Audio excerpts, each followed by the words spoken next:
Hey guys welcome back. 25,000 രൂപ റേഞ്ചിൽ ഒരു ഗെയിമിംഗ് ഫോൺ. നമ്മൾ ഇതിന് മുമ്പേ 25,000 രൂപയ്ക്ക് താഴെ സ്റ്റൈലസ് പെന്നൊക്കെ വരുന്ന ഫോൺ കണ്ടു മോട്ടോറോളയുടെ. ഇപ്പം എന്തോണ്ടേ ഒരു പക്കാ ഗെയിമിംഗ് ഫോണാണ് ഇൻഫിനിക്സ് ഇറക്കിയിട്ടുള്ളത്. ഇൻഫിനിക്സിൻ്റെ GT30 Pro എന്ന മോഡലാണ്. അതും 25,000 രൂപ മാത്രമേ ഈ ഒരു ഫോണിന് വരുന്നുള്ളൂ. മറ്റേ ഗെയിമിംഗ് ട്രിഗേഴ്സൊക്കെ ഇതിൽ വരുന്നുണ്ട്. അങ്ങനെ അടിപൊളിയായിട്ടുള്ള ഗെയിമിംഗ് ഫോണാണ് ഇപ്പം 25,000 രൂപയ്ക്ക് വന്നിട്ടുള്ളത്. ഞാൻ എല്ലാ കാര്യങ്ങളും ഡീറ്റെയിൽ ആയിട്ട് പറഞ്ഞുതരാം. അതിന് മുമ്പായിട്ട് നമ്മുടെ ചാനൽ ആദ്യമായിട്ട് കാണുന്നുണ്ടെങ്കിൽ ഇപ്പം തന്നെ ഒന്ന് സബ്സ്ക്രൈബ് ചെയ്ത് സപ്പോർട്ട് ചെയ്ത് വെക്കുക കേട്ടോ. ഫസ്റ്റ് ഓഫ് ഓൾ ഈ ഒരു ഫോൺ 2 വേരിയൻ്റ് ആയിട്ടാണ് വരുന്നത്.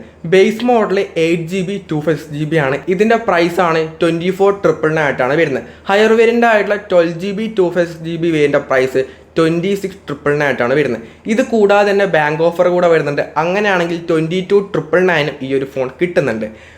ഓഫർ പ്രൈസിലാണെങ്കിൽ 23,000ഉം ആക്ച്വൽ പ്രൈസ് ആണെങ്കിൽ 25,000 ആയിട്ടാണ് വരുന്നത്. ഇതിൻ്റെ ഡിസൈൻ എന്താണോ നമ്മൾ ഗെയിമിംഗ് ഫോൺ എന്ന് വിചാരിക്കുമ്പോൾ മനസ്സിൽ വരുന്നത് ആ ഒരു എക്സാക്റ്റ് ഡിസൈനിലാണ് ഈ ഒരു ഫോൺ വരുന്നത്. കാണാൻ അതുപോലെ തന്നെയുണ്ട്. നമ്മൾ ROG ഫോൺ പോലെ തന്നെ ഒരു ഡിസൈനാണ് ഈ ഒരു ഫോൺ വരുന്നത്. ഒരു ട്രാൻസ്പാരൻ്റ് ആയിട്ടുള്ള ബാക്കാണ്, പ്ലാസ്റ്റിക് ബാക്കാണ്, ഗ്ലാസോ വേറെ ഒന്നല്ല വരുന്നത്. ഫുൾ പ്ലാസ്റ്റിക് ബിൽഡാണ് വരുന്നത്.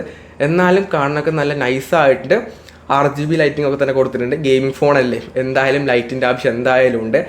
പിന്നീട് ഏറ്റവും എടുത്തു പറയേണ്ട ഒരു കാര്യം എന്ന് പറഞ്ഞാൽ ഇതിൽ ട്രിഗേഴ്സ് വരുന്നുണ്ട്. അതും ടച്ച് സെൻസിറ്റീവുള്ള ട്രിഗേഴ്സാണ് വരുന്നത്, ബട്ടൺ അല്ല വരുന്നത്. അത് നല്ല റെസ്പോൺസ് ഉള്ള ട്രിഗേഴ്സാണ് വരുന്നത്. അപ്പോൾ എന്താണ് ഒരു ഗെയിമിംഗ് ഫോണിന് മെയിനായിട്ട് വേണ്ട ആ കാര്യങ്ങളൊക്കെ തന്നെ ഇതിന് കൊടുത്തിട്ടുണ്ട്.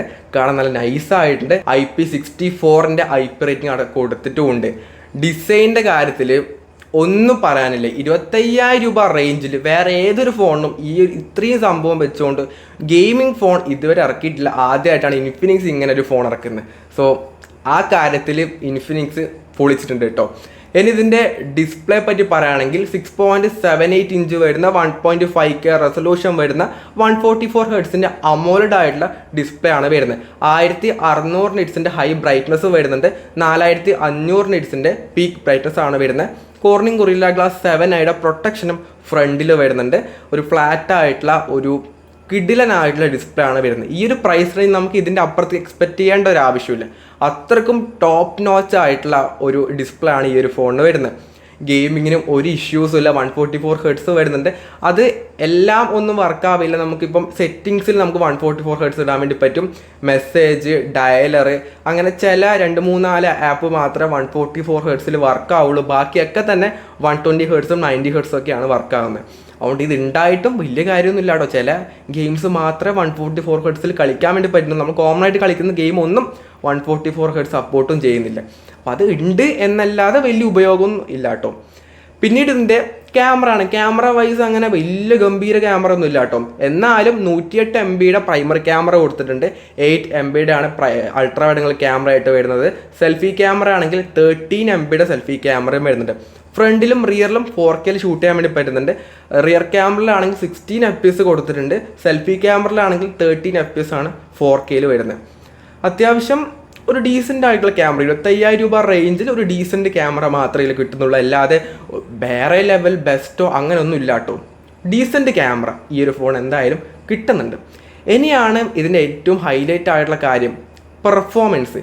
ഇതിൽ വരുന്നത് മീഡിയാടെക്കിൻ്റെ ഡിമെൻസിറ്റി 8350 അൾട്ടിമേറ്റ് എന്ന ചിപ്സെറ്റാണ് ഈ ഒരു ഫോണിൽ വരുന്നത്. അറൗണ്ട് ഒരു 1.5 മില്യൺ ആ ഒരു റേഞ്ച് ആൻഡ് സ്കോർ ഈ ഒരു ഫോണിന് കിട്ടുന്നുണ്ട്. സോ നല്ലൊരു ബെസ്റ്റ് പെർഫോമൻസ് വരുന്നുണ്ട്. LPDDR5Xൻ്റെ റാം ടൈപ്പും വരുന്നുണ്ട്. UFS 4.0ൻ്റെ സ്റ്റോറേജ് ടൈപ്പും കൊടുത്തിട്ടുണ്ട്. ഒരു ഫ്ലാഗ്ഷിപ്പ് ലെവൽ ഫോണിൽ കാണുന്ന രീതിയിലുള്ള റാം ആൻഡ് സ്റ്റോറേജ് ടൈപ്പും ഈ ഒരു ഫോണിൽ വരുന്നുണ്ട്. സോ പെർഫോമൻസ് വൈസ് എന്തൊക്കെയാണോ കൊടുക്കാൻ വേണ്ടി പറ്റുന്ന ഈ പ്രൈസ് പോയിന്റിൽ അതൊക്കെ തന്നെ ഇൻഫിനിക്സ് ഈ ഒരു ഫോണിൽ കൊടുത്തിട്ടുണ്ട് കേട്ടോ. പിന്നെ BGMI പോലുള്ള ഗെയിംസ് 120 FPS സ്മൂത്ത് ആയിട്ട് കളിക്കാൻ വേണ്ടി പറ്റുന്നതുകൊണ്ട് 2+3 ഇയേഴ്സ് വരെയുള്ള ആൻഡ്രോയിഡ് അപ്ഡേറ്റും ഈ ഒരു ഫോണിൽ കിട്ടുന്നുണ്ട്. XOS 15 ആയിട്ടാണ് വരുന്നത്. ഇപ്പോഴത്തെ XOS 15 നല്ല സ്മൂത്തും നല്ല രസമുള്ള ഒരു UI കേട്ടോ. പണ്ടത്തെ പോലെയല്ല. ഞാൻ ഓൾറെഡി കഴിഞ്ഞ ഒരുപാട് ഇൻഫിനിക്സിൻ്റെ ഫോണിൽ പറഞ്ഞ കാര്യമാണ്. അപ്പോൾ അങ്ങനെ എന്താ പറയുക, വേറൊരു കുറ്റം അതിന് പറയാനുള്ളൂ. പിന്നെ NFC സപ്പോർട്ട് കൊടുത്തിട്ടുമുണ്ട്. അത്യാവശ്യം ബേസിക് ആയിട്ട് വേണ്ട എല്ലാ ഫീച്ചേഴ്സും ഈ ഒരു ഫോണിൽ വരുന്നുമുണ്ട്. ഇനി ബാറ്ററി ആണെങ്കിൽ 5500 mAh ബാറ്ററിയും വരുന്നുണ്ട്. 45 വാട്ടിൻ്റെ വയേർഡ് ചാർജിങ് സപ്പോർട്ട് കൊടുത്തിട്ടുണ്ട്. ബോക്സ് ചാർജറും വരുന്നുണ്ട്. 30 വാട്ടിൻ്റെ വയർലെസ് ചാർജിങ് കൊടുത്തിട്ടുണ്ട്. അതുപോലെ തന്നെ 10 വാട്ടിൻ്റെ റിവേഴ്സ് വയർലെസ് ചാർജിങ് അടക്കം ഈ ഒരു പ്രൈസ് പോയിന്റിൽ വരുന്നുണ്ട്. 25,000 രൂപ മാത്രമേ ഈ ഒരു ഫോണിൻ്റെ പ്രൈസ് വരുന്നുള്ളൂ. ആ ഒരു പ്രൈസ് റേഞ്ചിലാണ് ഇങ്ങനത്തെ എല്ലാ ഫീച്ചേഴ്സും കുത്തി നിറച്ചുകൊണ്ട് ഈ ഒരു ഫോൺ ഇറക്കിയിട്ടുള്ളത്. ഓവറോളായിട്ട് പറയുകയാണെങ്കിൽ 25,000 രൂപ റേഞ്ചിൽ നിങ്ങൾ ഗെയിമിങ് എന്ന് പറഞ്ഞ് മാത്രമായിട്ടൊരു ഫോൺ നോക്കുന്നുണ്ടെങ്കിൽ ഇതൊരു പക്കാ ഗെയിമിങ് ഓറിയൻറ്റഡ് ആയിട്ടുള്ള ഫോണാണ്. അതിൽ ഒരു ഡൗട്ടും ഇല്ല. ടച്ച് സെൻസിറ്റീവ് ആയിട്ടുള്ള എയർ ട്രിഗേഴ്സ് ഒക്കെ അത്യാവശ്യം നല്ല ടച്ച് റെസ്പോൺസ് ഒക്കെ തരുന്നുണ്ട് കേട്ടോ. അങ്ങനെയാണ് ചില വീഡിയോസ് ഒക്കെ കണ്ട സമയത്ത് അവരൊക്കെ പറയുന്നത് അങ്ങനെയാണ്. നമ്മളിപ്പോൾ യൂസ് ചെയ്തിട്ടില്ല, അപ്പോൾ അതുകൊണ്ട് അങ്ങനെ ഒരു രീതിയിൽ പറയാനൊക്കെ പറ്റത്തില്ല. ഞാൻ ബാക്കിയുള്ളവർ പറയുന്നതൊക്കെ പറയാൻ വേണ്ടി പറ്റുള്ളൂ. അപ്പോൾ അത്രക്കും നല്ല എയർ ട്രിഗേഴ്സൊക്കെ വരുന്നൊരു ഫോണാണ്. പിന്നീട് അതും BGMI നിങ്ങൾക്ക് അത്യാവശ്യം നല്ല രീതിയിൽ കളിക്കാൻ വേണ്ടി പറ്റും കേട്ടോ. അതാണ് ഗെയിമിംഗ് ആണ് നിങ്ങളുടെ മെയിൻ പ്രയോറിറ്റി എന്നുണ്ടെങ്കിൽ മാത്രം ഈ ഒരു ഫോണിലേക്ക് പോകും. പിന്നെ വയർലെസ് ചാർജിങ് സപ്പോർട്ട് കൊടുത്തിട്ടുണ്ട്. അങ്ങനെ വേറെ ഒരുപാട് കാര്യങ്ങൾ നല്ല ഡിസ്പ്ലേ വരുന്നുണ്ട്. സോ എനിക്ക് തോന്നുന്നു അത്യാവശ്യം വൺ ഓഫ് ദി ബെസ്റ്റ് ആയിട്ടുള്ള ഫോണാണ് 25,000 രൂപ റേഞ്ച്. 25,000 രൂപയ്ക്ക് ഒരു ടോപ്പായിട്ടുള്ള 5 ഫോൺ എടുത്തു കഴിഞ്ഞാൽ അതിൽ എന്തായാലും ഈ ഒരു ഫോൺ കൂടെ വരും. കാരണം അത്രയും ബെസ്റ്റാണ് ഗെയിമിംഗ് എന്ന ഒരു കാറ്റഗറി നോക്കുമ്പോൾ. അപ്പോൾ നിങ്ങളുടെ ഒപ്പീനിയൻ എന്തായാലും താഴെ കമൻറ്റ് ചെയ്യാം. ഈ ഒരു വീഡിയോ യൂസ്ഫുൾ ആണെങ്കിൽ ലൈക്ക് ചെയ്യുക, ഷെയർ ചെയ്യുക, സബ്സ്ക്രൈബ് ചെയ്യുക. So it's a friend Abhinav signing off. By.